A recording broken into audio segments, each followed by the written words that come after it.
Well, good morning, everyone. Good morning. Excuse my tardiness this morning. I think I'm being a little bit jet lagged, and I looked at the clock and I'm like, I'm on time when we get here. They're like, you're supposed to be up, and my jaws dropped. So where's Mary? Thank you, Mary, for the breathing exercise this morning. I sat down, I'm like, I totally needed that breath. So thank you, Mary, for that. This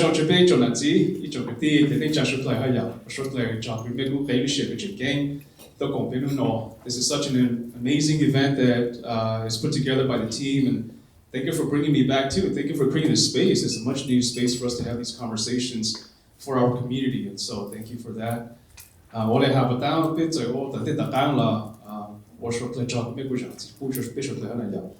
It's an amazing event, and I hope that when we walk away today, there's something that we walk away with, not just for ourselves, but to share with our community. So, this morning, I want us to think about a couple of things here is this silence that we keep talking about. And how do we find hope and healing in the Hmong community? You know, most of us, we grow up with some version of the same message, which is be strong, don't cry, keep it in. And for us men, this was drilled into us from the day that we could walk. And for many of the women as well, this message wasn't too different. I mean, the same message applied. Don't be too emotional. Stop being so sensitive. Don't let people see you be weak. So I just want to see by a show of hands, how many of you grew up hearing at least one of those phrases? Either from a parent, a teacher, a coach, or someone close to you. Yeah, take a moment to look, keep those hands up, take a moment to look around to see whose hands are up and how many hands are up. I think a lot of us can resonate with these different statements here. You're not alone. You know, we thought we were taught those in terms of lessons to build toughness, but what they really did was teach us silence. And silence comes with a cost. It costs us connection, it costs us honesty, it costs us our health, and too often it costs us our relationships. It even costs us our lives. You know, the start of this talk related to men, and it still is, because men's struggles with silence often stay invisible. But silence is bigger than that. Silence is a human issue. This morning there will be 8 takeaways from the keynote, the first of which is, silence may feel like strength, but silence without healing becomes suffering. So let's start with the men. When a man is silently breaking, you may not hear it in his words, but you'll see it in his life. You'll see it when he pulls away from the people who love him the most. You'll see it when his laugh doesn't sound the same anymore. Maybe he starts off with a ha ha ha ha, right? And all of a sudden you hear a little huh. And it slowly fades. You'll see it when he stays late at work. And it's not because the work needs him or he needs overtime, but because he just simply cannot get himself to face home. Sometimes you'll see it in the quietest moments as well. He'll be sitting in his car long after he's done with work, in the driveway, parked, scrolling on his phone until he's numb, or maybe just staying busy so that he doesn't have to be still. So again, I ask you, how many of you have ever sat in your car, or maybe in another room, just staring? Not because you had to, but because you didn't know how to move forward. Just by show of hands, who's done that before? All right, disproportionately more men, I should say, this time.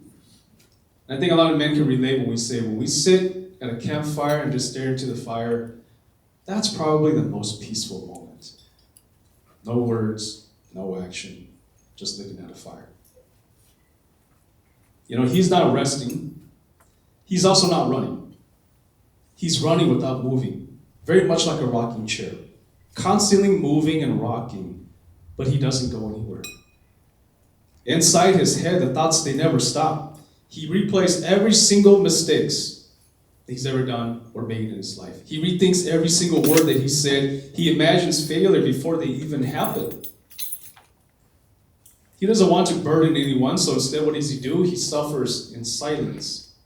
He puts on a mask and he quietly helps others while he's also falling apart himself. So when you ask a man, are you okay? What's his usual response? Yeah, I'm fine. I'm good. Probably the most common one is, I'm right. But let me tell you something. He's not. And I heard this in the podcast before, and the truth is, many men, they're not tired of living, they're tired of not living. You see, men, we don't just carry jobs or responsibilities. Men, we carry untended wounds. And wounds, they don't just disappear. They shape how we love, how we parent, and how we show up. And so your takeaway too for this morning is, pain that isn't faced doesn't vanish. It becomes the script that runs our lives. But let's talk about relationships. I myself, I'm a firm believer that our well-being, it is closely tied to our relationships, the quality and the health of our relationships. Relationships with ourselves and the people around us. And one of the most common things I hear women say all the time, and women come to me with this question a lot, they would ask me this, even on the podcast, why doesn't my man open up to me? Why doesn't he open up? And one of the most common things that I hear men say to me is, no matter what I do, it feels like I just can't get it right. Just can't get it right. So ladies in this room, how many of you have ever felt that frustration? Wanting your man to open up, but hitting a wall? Just by show of hands. Thank you for your courage in showing up. And gentlemen, how many of you have ever felt that no matter what you do, it's not enough? Oh, look at these hands. Jumped up right away. I didn't finish the question yet.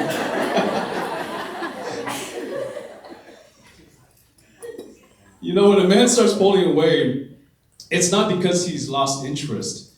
It's because he feels like he just can't win. So from her perspective, it looks like he's being very distant, he's being selfish. Some might even use the word, he's so narcissistic. And from his perspective, he feels ashamed. He feels overwhelmed, inadequate, and hopeless. Most men were never given words for emotional pain. I myself, I don't think I ever had that opportunity. Never learned that growing up as a Hmong boy. The only time that I got close to learning some kind of emotional connection or learning emotional words was from watching a TV series. Any Full House fans in the house? All right, there you go. So if you ever watched Full House before, if you haven't, let me explain a little bit. In almost every episode of Full House, something happens. Something occurs where either Michelle or her sisters or somebody, they themselves are emotionally torn in some ways. And so who does the reparation? Usually it's their dad, Danny Tanner. So what would happen is Michelle would run up to her room because something happened. Maybe she was arguing with her sisters or she came home and something happened at school, and she would run to her room. And usually, Danny would see it. Her dad would see it, and her dad would go up to have a conversation with her. He would sit across the bed, and they would talk. And once they're done talking, they would hug, and the episode would end. And I see that, and I always thought, dang, why don't my parents talk to me like that? Where's my dad? I'm in my room, and I'm upset, but my dad's at work. He saw me. I'm pretty sure I did the same thing Michelle did. Stormed to my room, made a lot of noise. But my dad's nowhere to be found. But then again, most boys and men, we were never given words for emotional pain. As a matter of fact, I didn't really learn about emotions and feelings until I took Psychology 1001 at the University of Minnesota. It was one of the general electives that I took. So as boys, we were told, man up, boys don't cry, shake it off, quit being little wuss. So now as adults, when we feel rejection, it shows up as silence. When we feel shame, it shows up as distraction. When we feel like failures, it shows up as withdrawal. And silence doesn't just live in men. Women also go silent when they feel unheard or at least unseen. Teenagers do the same thing, as we started earlier with the presentation with adolescents. They go silent when they're dismissed, when they're ignored. Employees, they also go silent when they don't feel valued. But here's one possible solution. The solution isn't pressure. The solution is presence, like Danny Tanner. Saying, I can feel something is heavy. I can feel something is off. I'm here when you're ready.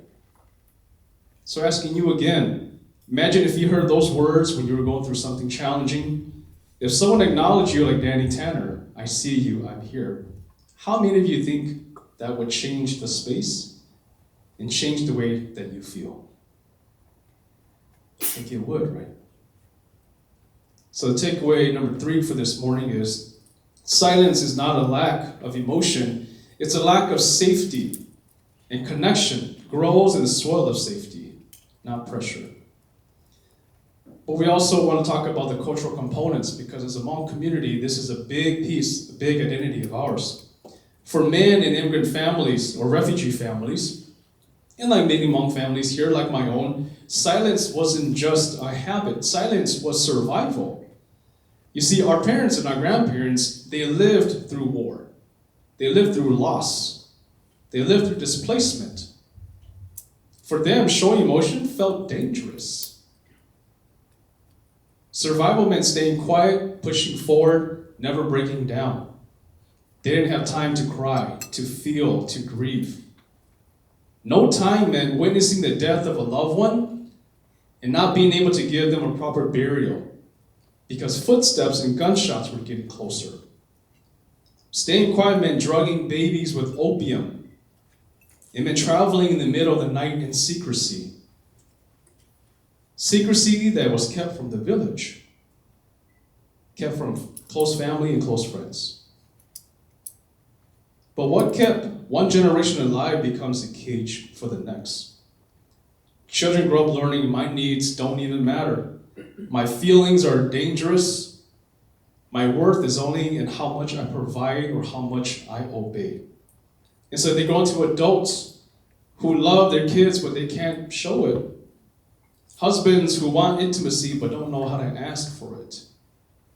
Leaders who can manage tasks, but somehow can't connect with people. Lately, I've been listening in on calls to my kids and my parents, and I'm going to tell you something. In the past 5 years, I have never heard my parents whisper the words, I love you. And I would say in the past 5 years, I'm finally hearing it. Not to me, but to my kids. I think to me, they still struggle with it. And I will be honest, I even struggle with uttering those words to my parents, even though I teach it to my kids. And I see my kids and my parents, they've broken that glass, they've shattered it, and they can do it now. They would say, I love you, Grandpa. My dad will respond back like, I love you too. And I hear that, I'm like, yes, Danny Tanner is here, he's in the house. And I wish that they would do that to me, but somehow there's still that barrier. And that's the barrier that we're trying to overcome.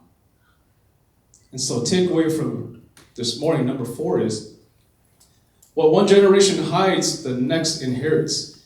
Breaking silence isn't just for us, it's for those who come after us. So what does change look like? Well, it begins by redefining strength. Strength isn't being fearless. Strength, or nobody's fearless actually, for that matter. But real strength is being brave. Bravery is moving forward, even while fear walks behind you. So what does that look like? What does healing look like? Well, naming needs, let's start with that.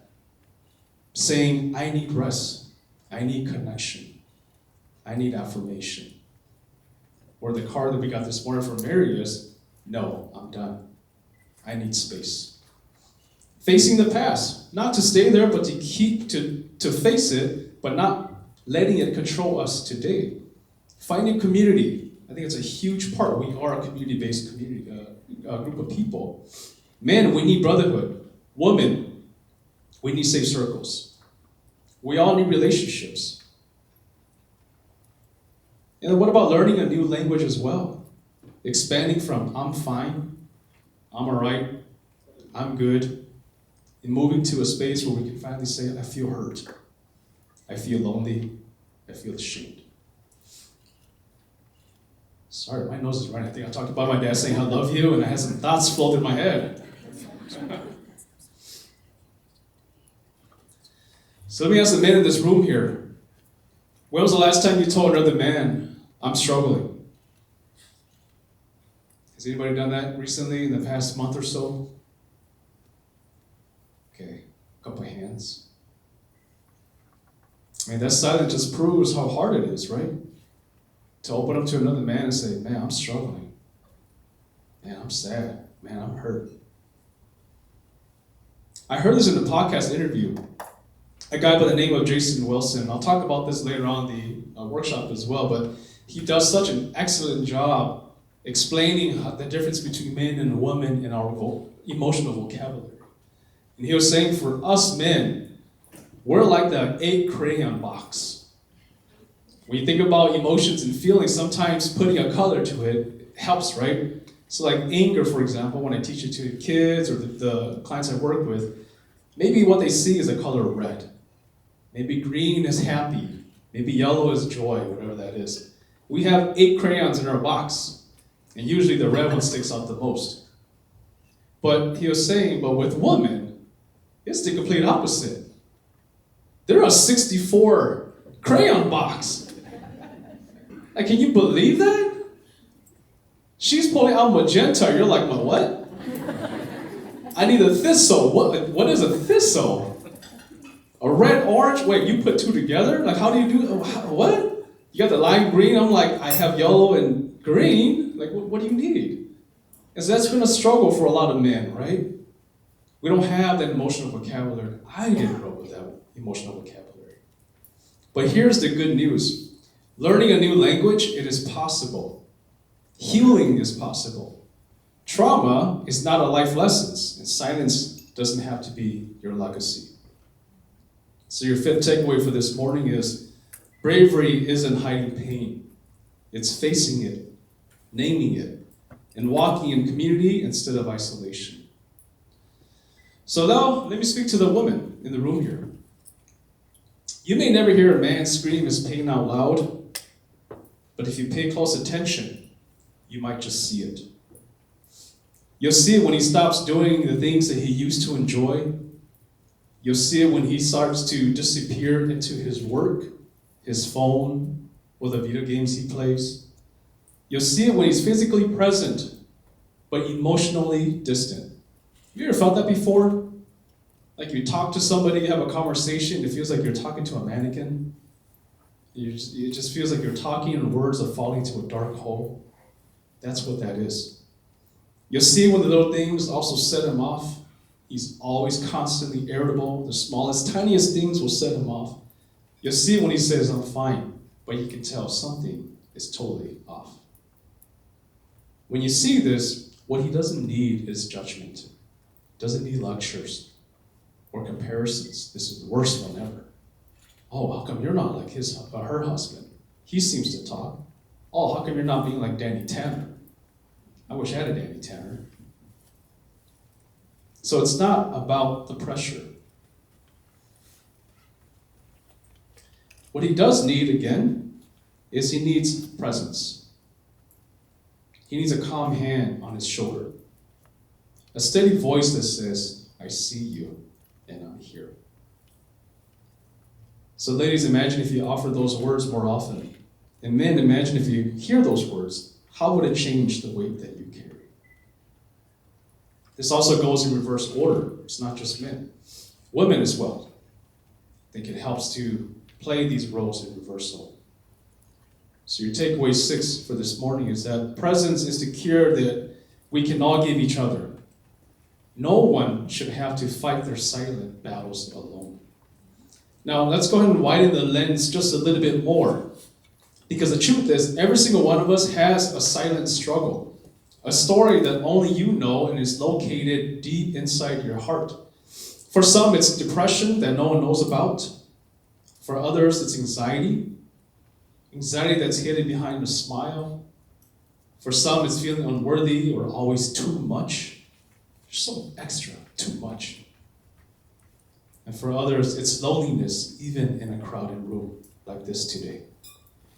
Silence is universal. but so is the possibility of freedom. Now imagine what would happen if you didn't have to carry that silence alone, or the troubles alone. Imagine what healing could come from being seen, from being known and being understood. That's the invitation for all of us. Our seventh takeaway for this morning is everyone does have a silent struggle. And freedom begins the moment we chose honesty over hiding.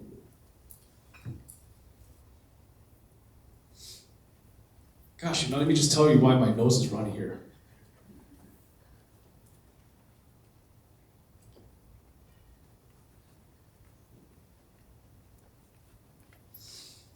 My nose is running because I can't get this image out of my head.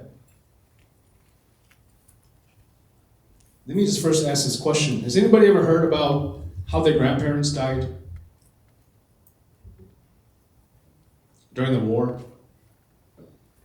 I thought that my grandfather died because he was sick. And it wasn't until maybe last year my dad told me about how he died.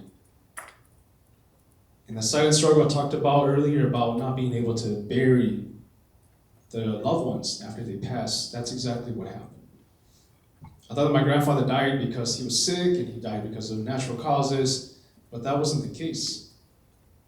So they had been fleeing soldiers, and what my grandfather lost was his cattle, because that's what his pride and joy was, raising cattle so he could feed his family. And during that time, he had lost his cattle because everyone was scattered. And as they were running, fleeing enemy soldiers, he saw one of his cow. He said, wait, I gotta go get my cow. And everyone paused and like, no, you can't, because we don't know what's gonna happen. He said, I have to get my cow. And the cow was tied to a pole, and next to the pole was a little shack. And everyone thought, no, this might be a setup, we gotta go. He said, no, I have to get my cow. To him, that was his pride and joy. To him, that gave him value, was being able to provide for his family. So what did he do? He said, just wait for me. And he ran slowly. When he slowly approached his cow, he unhinged the cow from the pole. And what do you know? The soldiers came out from behind the little shack, shot and killed him. And my dad witnessed that. My dad said he had to be about maybe 6 years old only. And he said after he saw his dad was shot and killed, they couldn't do anything else but flee. And when they finally came back shortly, I don't know if it was years, maybe a few days later, months later, the body was still there and they didn't give him a proper burial. He said they quickly covered him with some rocks and they left. Just think about the trauma, how much of that you have to carry alone to not be able to tell that story. And I think about my dad telling me that story. The funniest thing, well, not even funny, the part that gets me the most is my dad, before telling that story, he prefaced it. He said, I'm going to tell you something so sad. And I was expecting something really sad. I was expecting to see him cry. I was expecting him to at least show some affect. But when he told that story, his face was flat. And that broke my heart even more. That just comes to show how much of a barrier there is to access these emotions, to sit with what's happening. And to tell that story without emotions also speaks to the silent trauma that our parents carry that maybe has been passed down to many of us too. So that's why my nose keeps running. I'm fighting myself up here. Even I myself, I'm fighting those emotions. So let's circle back to those three old phrases. Be strong, don't cry, keep it in. That's what I'm doing up here. Trying to be strong. Try not to cry. Trying to keep it in. But how about we rewrite those today, huh? How about we do that? Be strong enough to feel. Be brave enough to speak. Be human enough to connect. Real strength isn't silence. Real strength is presence. Real strength is courage. Real strength is love. And this isn't just for men, it's for all of us. Because when we free ourselves from the silent struggle, we don't just heal ourselves. We create space for everyone around us to heal too. So if you're ready to start breaking your own silent struggle for yourself, for your family, and for your community, let me just see you raise your hand this morning.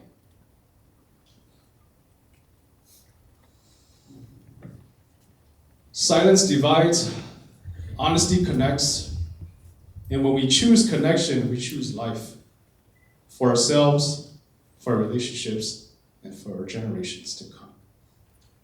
Thank you all for being here this morning. I hope you take away something to help you, help your family, and those around you. Thank you.